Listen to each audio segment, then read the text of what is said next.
Agora na Jovem Pan, Sociedade Digital. Com Carlos Aros e André Miceli. E também da internet, para você que nos acompanha com imagens aqui no canal Jovem Pan News. Vamos falar hoje sobre a digitalização dos serviços públicos e como o governo teve que correr nesse momento de pandemia para poder atender a demanda crescente. Para isso, claro, estou em contato com o meu parceiro André Miceli. Toda semana está... Hoje não está no bunker, né, André? Tudo bem com você? Tudo bem, tudo bem. Cara, tô no bunker, tô só num outro trecho do meu bunker aqui, caseiro. Hoje eu tô em casa, inacreditavelmente, assim... É um bunker com 10 mil metros quadrados, vai ficar fácil escolher cenários para todo... Quarentena pode durar 2 anos, que ele tem cenário para programas diferentes. Então, recebendo também o Luiz Felipe Monteiro, que é secretário de Governo Digital no Ministério da Economia. Luiz, obrigado mais uma vez pelo teu tempo. Imagino que a correria esteja gigante. Obrigado por nos atender mais uma vez aqui no Sociedade Digital. É sempre bom falar contigo. Obrigado a vocês pelo espaço que proporciona aí a área de governo digital, uma área que, como você falou, está bastante acelerada aí nessa situação do coronavírus. Bom, e a gente tem muitos temas para tratar aqui nesse Sociedade Digital, mas eu quero começar falando sobre um. A gente estava, antes de começar a nossa gravação, discutindo um pouco sobre isso, e eu queria te ouvir agora com um raciocínio completo a esse respeito. Houve uma correria muito grande para atender a demanda de serviços públicos que foram inviabilizados fisicamente e que migraram para o digital, e as pessoas continuam demandando esses serviços. E aí, claro, que caiu na conta do teu time aí poder viabilizar muitas desses serviços por meio de canais digitais. Como é que foi isso? Qual que é o status agora desses serviços que estão abertos para que as pessoas possam acioná-los pelos canais digitais, seja aplicativo, seja o site, enfim, da maneira que for? Bom, tivemos uma situação que ninguém no mundo esperava, né? Uma ampliação da contaminação pelo coronavírus. O importante nesse momento é garantir a segurança e a saúde da população, preservando as vidas.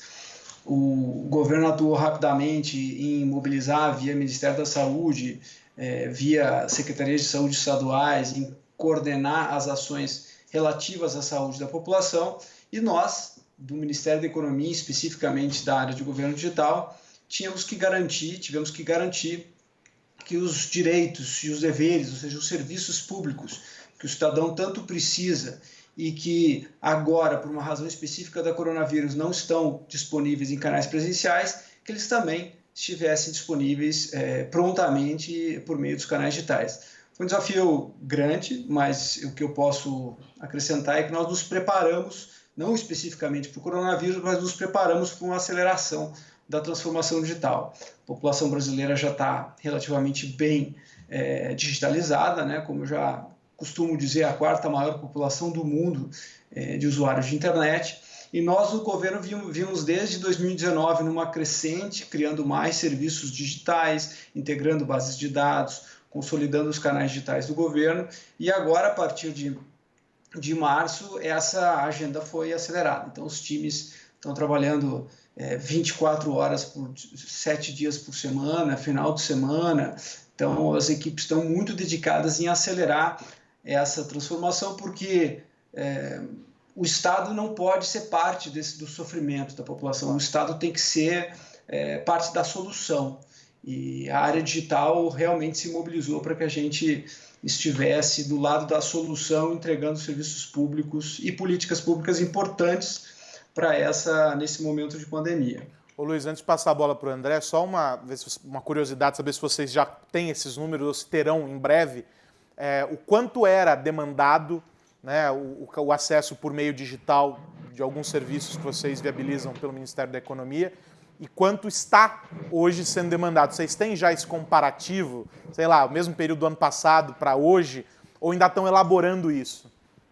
Nós temos alguns números, o governo é muito grande, então os canais digitais ainda são um tanto dispersos, mas naqueles que são os oficiais e que nós gerenciamos, nós percebemos de fevereiro para março desse ano um crescimento de 100%, dobrou o volume de acessos, e de março para a primeira quinzena de abril, ele já cresceu 70% de novo, ou seja, nós estamos dobrando, no mínimo dobrando a cada mês o volume de acesso. É como se a cada mês o dobro da população buscasse os canais digitais. Essa velocidade nós nunca tínhamos visto, o crescimento era gradual, era paulatino, mas nessa velocidade realmente é inédito. O importante é que nós estávamos prontos. Claro que, obviamente, em uma situação ou outra, alguns sistemas reagiram, né? Os sistemas não estavam totalmente habilitados para esse volume, ficaram alguns minutos fora do ar, etc., mas as equipes técnicas, como eu falei, monitorando 24 horas, 7 dias por semana,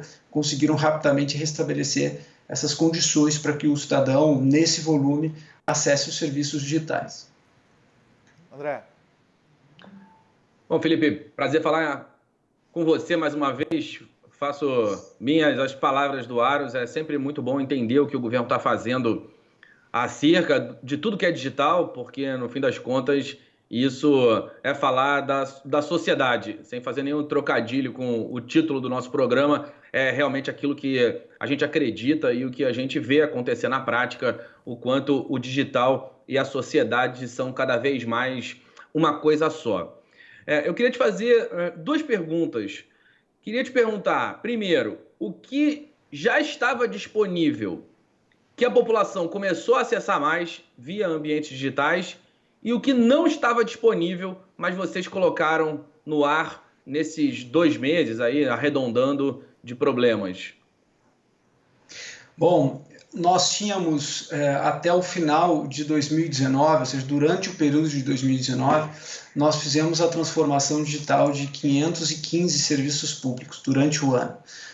Esses serviços estão todos disponíveis no portal gov.br, que também foi lançado em agosto do ano passado. Esses serviços públicos que estavam disponíveis, eles realmente aceleraram a capacidade do governo em entregar condições mais adequadas e mais viáveis para a população acessar pelo mundo digital. Ocorre que nesse período houve um crescimento, porque, por exemplo, agências do INSS foram reduzidas em alguns estados, em algumas localidades, agências da Secretaria do Trabalho, aqui do Ministério da Economia, também algumas não puderam operar, e o cidadão precisava pedir seguro-desemprego, solicitar aposentadoria, solicitar a alteração de uma conta bancária para depósito do INSS. Esse cidadão foi todo para os canais digitais em serviços públicos já existentes. Agora, a partir de primeira quinzena, final da primeira quinzena de março, ali por dia 15, 14 e 15, nós fizemos uma repriorização desse portfólio de projetos de transformação digital e elegemos 36 serviços públicos prioritários para a digitalização, considerando 3 critérios principalmente. O primeiro critério é o evitar aglomerações, né? Então, quais serviços públicos que têm grande volume de demanda anual, mensal, diária, e que essa demanda ainda é concentrada nas agências e que, né, nesse momento a gente deve evitar. Então, selecionamos por meio de volume de demanda um conjunto de serviços. O segundo critério é enfrentamento direto à Covid. Que serviços têm uma natureza técnica específica que pode ajudar a saúde pública, a segurança e a logística no país para mobilizar esse movimento que o governo concentra para a resposta à Covid. E aí vai ter alguns casos que eu vou citar logo em seguida. E o terceiro critério é a recuperação econômica e a retomada dos empregos. Então, quais serviços também têm relação com o empresário, empreendedor e com o empregado e que pode facilitar essa retomada da economia brasileira. Nesses casos, eu vou citar alguns aqui que foram digitalizados agora nesse período tão curto. O primeiro deles que eu vou citar é o da Agência Nacional de Aviação Civil para registro de brasileiros com voos cancelados no exterior. Então, algum brasileiro que ficou preso em um outro país com um voo cancelado, ele tem um serviço digital para solicitar à ANAC o retorno e a repatriação. Então, a ANAC mobiliza a logística a partir desse pedido digital. Com relação aos estados também, foi criado um canal digital para que os estados comuniquem ao governo federal uma situação emergencial e uma ajuda relacionada ao Covid. Também um serviço inédito criado a partir de agora. Serviços do Ministério da Economia relacionados ao trabalho, como, por exemplo, mediação coletiva e férias coletivas. Então, nesse momento, os empresários, né, tiveram que se adaptar à situação de queda de demanda e buscando, obviamente, reduzir o impacto disso nos empregos, organizaram mediações e férias com seus funcionários. Isso é comunicado para o Ministério da Economia por meio de um serviço digital inédito criado agora. Tivemos serviços, por exemplo, de importação de bens para pesquisa. Então, os pesquisadores precisavam trazer bens para fazer análise, por exemplo, de materiais para as pesquisas do coronavírus e tiveram que acelerar a importação desse tipo de bens, agora também pelo meio digital. Anuência de importação de produtos sujeitos à vigilância sanitária de forma expressa. Da mesma forma, preciso trazer um insumo para um teste do coronavírus, preciso mobilizar aí um laboratório por meio da Agência Nacional de Vigilância Sanitária, e um serviço digital agora está disponível com uma demanda, por exemplo, nesse último caso, em torno de 60 mil solicitações por ano. Solicitação de seguro-desemprego para o empregado doméstico. O empregado doméstico era o único que ainda precisava ir no balcão de uma agência do trabalho, né, a agência do trabalhador. Então, ele não podia fazer isso pelo celular, pela solicitação de seguro-desemprego tradicional. Como as agências fecharam e esse serviço tem uma demanda de 250 mil pedidos por ano, nós rapidamente criamos um canal digital para solicitação por meio do portal GovBR. Então, eu falei que nós priorizamos 36 serviços, segundo aqueles critérios, já entregamos 17 deles, 17 estão disponíveis, são todos serviços novos, todos serviços relacionados diretamente a essa situação de isolamento social e controle da pandemia que o Brasil vive, e eu acredito fortemente que o país, que o Brasil, governo federal, estadual e municipal, por meio dessa grande mobilização de transformação digital que recentemente foi acelerada, está bem preparado para poder entregar serviços de qualidade na palma da mão no cidadão, quer ele esteja em casa, quer ele esteja no trabalho, ou onde de fato para ele for mais seguro. Luiz, há uma série de razões apontadas sempre que se questiona por que tal coisa funciona deste jeito até hoje. E aí uma das razões sempre não é mais seguro desse jeito, porque aí nós vamos ter 3 etapas, 3 pessoas olhando, são 3 assinaturas, 4 carimbos e por aí vai. A nossa burocracia. Quando você digitaliza esse serviço, promove a transformação digital do governo, né, que é o trabalho que vocês vêm desenvolvendo, você está eliminando essa burocracia sob certa perspectiva ou convertendo esses processos burocráticos em etapas digitais mais ágeis. Há ainda a alegação sobre segurança nesses casos. Então, é mais seguro promover essas transações por meios digitais do que fazer o camarada percorrer 5, 6 guichês em busca de 5, 6 assinaturas diferentes? Bom, segurança da informação, segurança dos dados e privacidade dos dados pessoais do cidadão é de fato uma preocupação muito grande do governo e dessa nossa estratégia de transformação digital.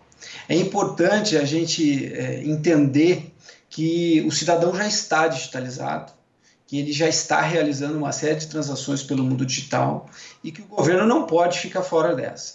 E não pode ficar fora por uma razão de entrega de serviços públicos. A sociedade mudou, as formas de relacionamento mudaram e já existem meios tecnológicos bastante seguros para realizar essas transações.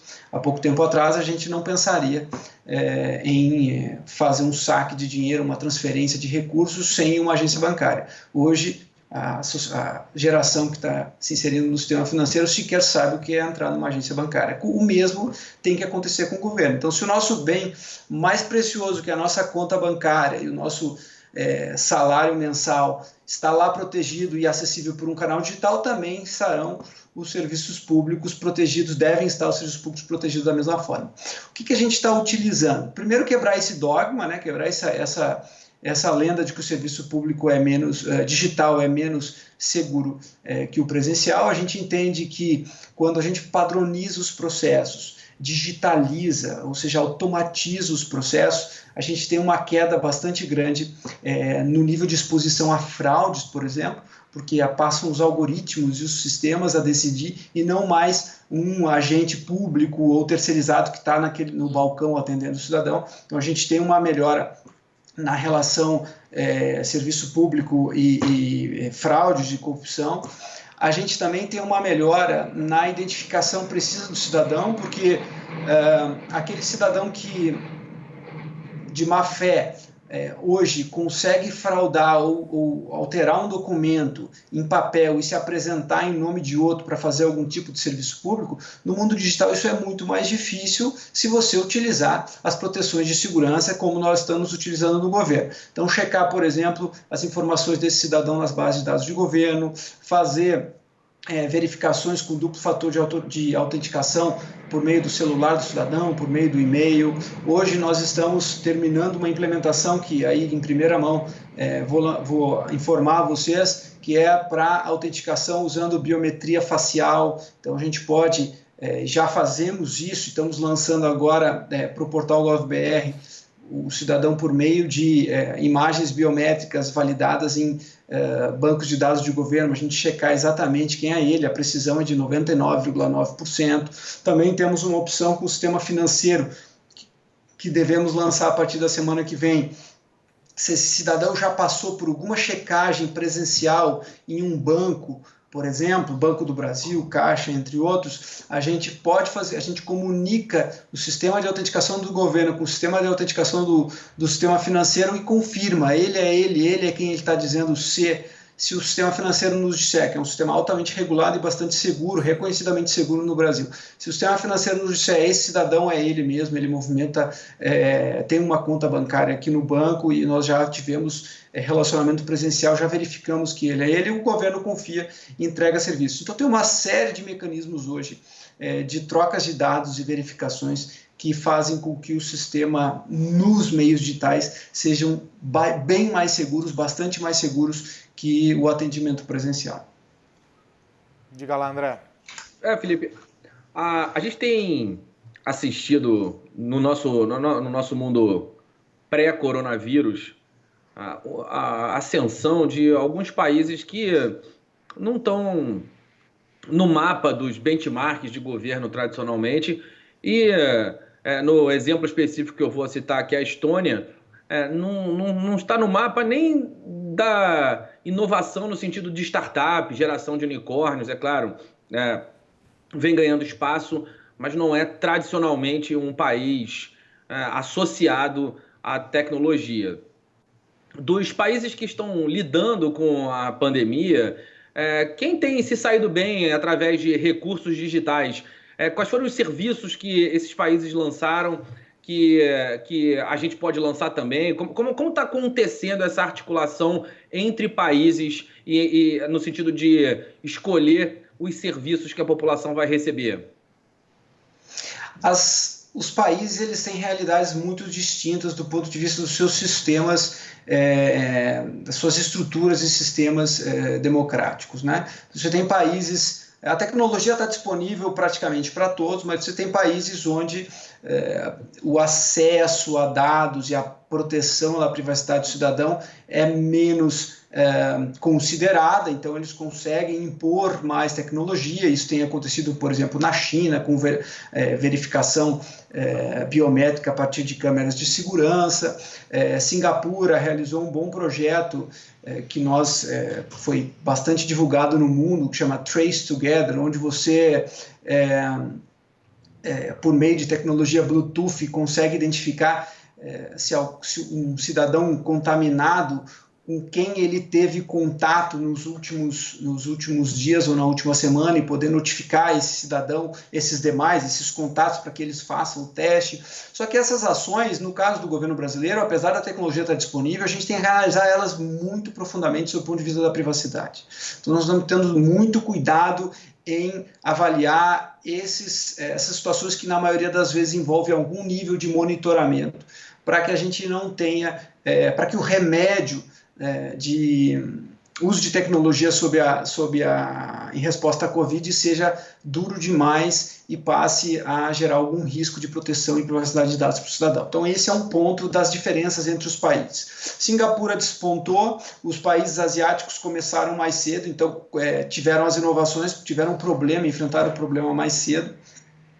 Há países aplicando tecnologias muito interessantes do ponto de vista de testagem e notificação de imunização. Por exemplo, a Alemanha realizou uma espécie de passaporte da imunidade, onde ele não apenas faz teste em massa, mas por meio de uma grande rede interoperável de dados de saúde, ela notifica o cidadão e consegue, de forma clara e precisa, dizer que esse cidadão está imunizado e, portanto, ele já pode voltar a transitar normalmente. O Reino Unido está buscando algo do gênero. Aqui no continente americano, o Brasil está muito bem colocado. Nós fomos o primeiro país da América Latina a lançar um canal oficial por meio de um aplicativo, que é o Coronavírus SUS.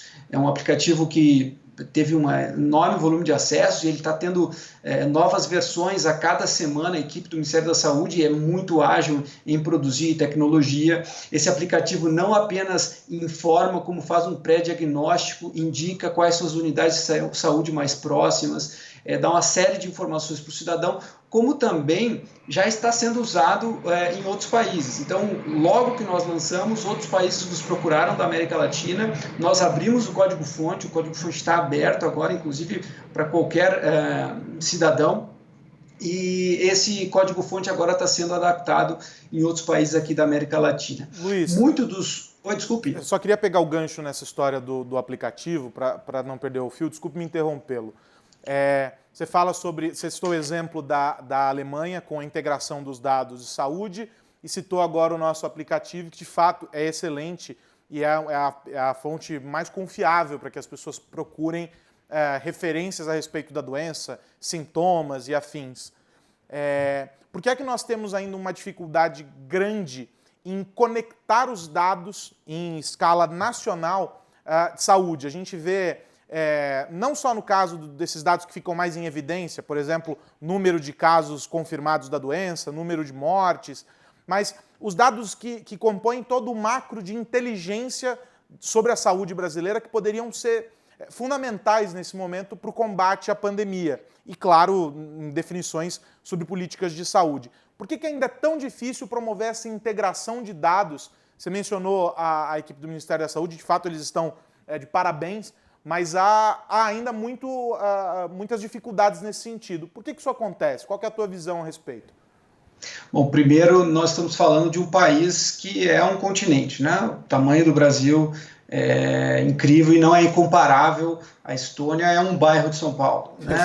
A Alemanha é o Rio Grande do Sul, talvez. Então, assim, a gente tem diferenças muito grandes do ponto de vista geográfico, do ponto de vista socioeconômico, é óbvio, né? A gente tem diferenças de inclusão digital nas regiões do país e também do ponto de vista de conectividade. Então, as próprias unidades de saúde, que são equipamentos públicos administrados no nível local, é importante citar, o SUS é o maior sistema único de saúde do mundo e um dos mais eficientes, mas ele é interfederativo. Então, existe uma hierarquia onde as unidades de saúde são administradas localmente. Então, a prioridade de instalação, por exemplo, de automação ou até conectividade nessas unidades básicas de saúde está distribuída no país. Então, esse foi um dos projetos que acelerou muitíssimo agora, a partir quando a pandemia começou a se delinear. O Ministério da Saúde já tem toda uma infraestrutura e um framework de dados que usa padrões internacionais para interoperabilidade dessas informações. Tem um sistema também que é distribuído em todas as unidades básicas de saúde que aderirem a esse sistema, que já faz a conexão desses dados. O Ministério da Ciência e Tecnologia atuou rapidamente junto com o setor de telecomunicações, que é um setor que também atuou muito forte, apoiou muitas ações, tem apoiado muitas ações do governo. Então, o setor de telecomunicações proveu infraestrutura básica nas unidades básicas de saúde do Brasil inteiro. Isso rapidamente foi feito por meio de provedores locais, de backbones nacionais, etc. E o Ministério da Saúde agora está conectando essas unidades básicas de saúde, principalmente os laboratórios. Nesse momento principal, há uma concentração da capacidade de processamento de exames em um conjunto razoavelmente pequeno de laboratórios, com escala nacional, mas um conjunto de empresas que se pode colocar em uma mesa para discutir, e esses laboratórios estão todos conectando as suas infraestruturas de informação dentro do barramento do prontuário eletrônico, que é um projeto que vem sendo preparado e executado há bastante tempo, mas que agora, obviamente, ganhou uma escala e uma velocidade muito maior. E sobre esse caso que você cita das unidades básicas de saúde, nós não estamos falando de algumas dezenas, nós estamos falando de milhares de postos, né, dessas unidades das UBSs, que não estavam conectados à internet e que, por meio dessa facilitação que houve da parceria do governo federal com as operadoras, e aí a gente tem que entender também que são as operadoras que atuam em nível regional, foi possível conectar, está sendo possível conectar. Mais um avanço daqueles que a gente citava, que foi possível, acelerado em função da pandemia. Se fosse seguir todo o rito e o trâmite de um período regular, a burocracia com certeza dificultaria muito esse processo de parceria com as operadoras, né? Exatamente. Esse foi... O setor privado entendeu rapidamente a situação, entendeu que todos deveríamos trabalhar em conjunto. Então, o governo e o setor privado formaram uma grande aliança, junto com a sociedade, naturalmente, formaram uma grande aliança. Nós, por exemplo, recebemos mais de 50 propostas de empresas da área de tecnologia, que são as que vinham para apresentação para o meu grupo, com soluções incríveis, com ferramentas de dados, com ferramentas de análise, com uma série de ofertas para o governo adotar nesse período, integrar dentro dos seus próprios processos de trabalho. Nós lançamos um portal que é o gov.br/Todos por Todos. Todos por Todos é um programa onde nós fazemos a captação dessas ofertas do setor privado. É um programa muito interessante que já recebeu diversas sugestões, tanto de doação para o próprio governo, quanto de produtos e serviços que o privado hoje está oferecendo para a sociedade brasileira de forma gratuita. Diga lá, André.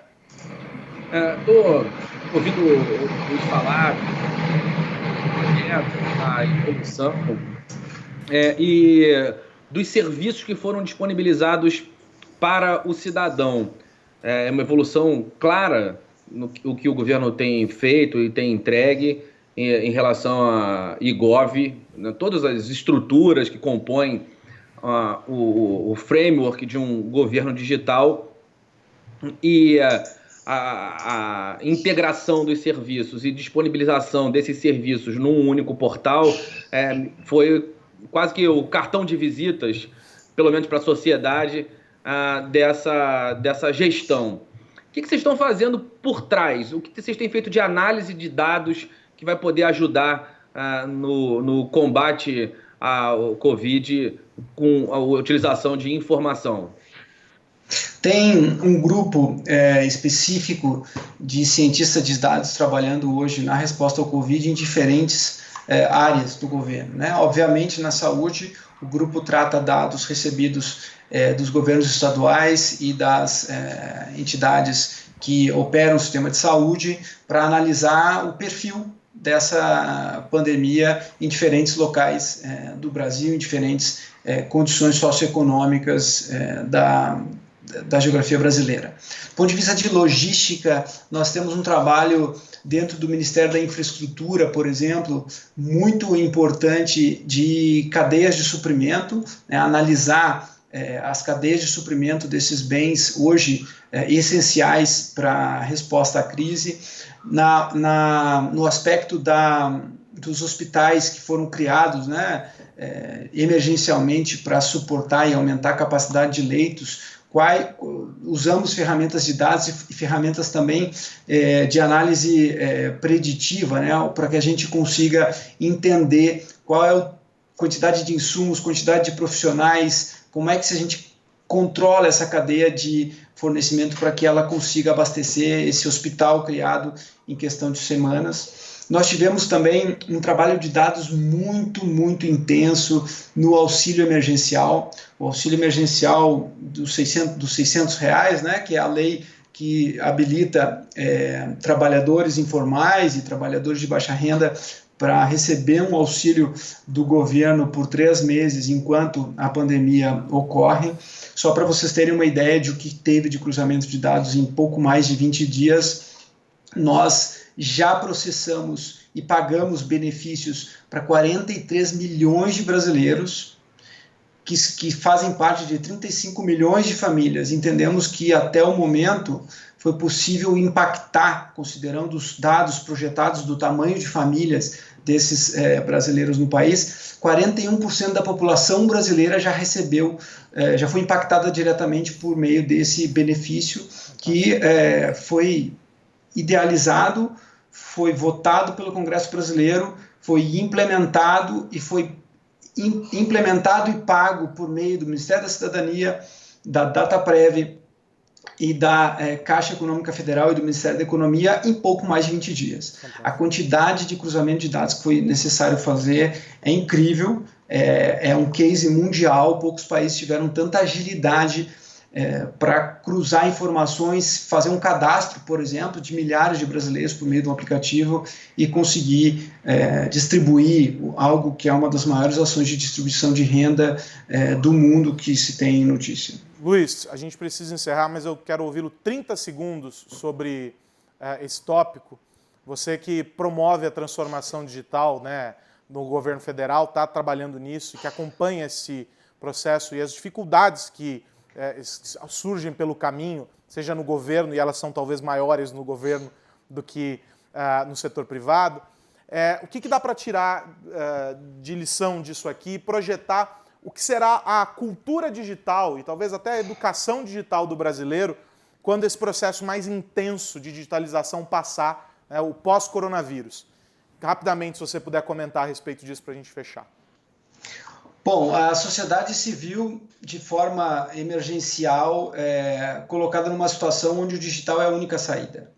Então, toda a infraestrutura digital que o Brasil construiu, toda a capacidade que os governos, o federal e também os governos locais, desenvolveram nos últimos anos, está agora sendo colocada à prova. Né? Então, a infraestrutura digital, a capacidade de entrega, a qualificação dos professores, todas essas instituições que trabalham ou deveriam estar trabalhando em prol do digital foram colocadas à prova. Essa situação ela não tem volta. O Brasil pós-coronavírus será um Brasil diferente. A relação com o governo pós-coronavírus será totalmente diferente. Ela com certeza será muito mais digital. Espero que a gente tenha, infelizmente, por uma razão difícil, né, uma razão sensível que impacta diretamente a vida de todos nós, mas que a gente tenha também bons aprendizados e bons projetos saindo desse momento de crise para que ao final e continuamente a gente tenha um Brasil melhor, um Brasil mais próximo do cidadão, o cidadão digital. Quero agradecer demais o Luiz Felipe Monteiro, secretário de Governo Digital do Ministério da Economia, que esteve aqui com a gente nesse Sociedade Digital. Muito obrigado pelo papo. Não vamos demorar tanto tempo para fazer esse update sobre o avanço do governo digital. É um tema que nos interessa muito, você sabe, e está mais que convidado para voltar outras vezes. Luiz, obrigado. Ótimo, obrigado a vocês. Estou à disposição a qualquer momento. Se a gente falar amanhã, já tem serviços novos no ar, a velocidade está bastante acelerada, então vamos manter o contato. Um abraço a todos. André, um abração para você. Até a semana que vem com mais Sociedade Digital. Um abraço, meu amigo, e um abraço para todo mundo que nos ouve e vê. Tchau. E é isso. Sociedade Digital dessa semana fica por aqui. Você nos acompanha pelo YouTube, no Jovem Pan News e também podcast lá nos agregadores ou no site da Pan, jp.com.br/podcasts. Na semana que vem tem mais Sociedade Digital discutindo os impactos da tecnologia no seu dia a dia. Até mais! Agora na Jovem Pan, Sociedade Digital. Com Carlos Aros e André Miceli.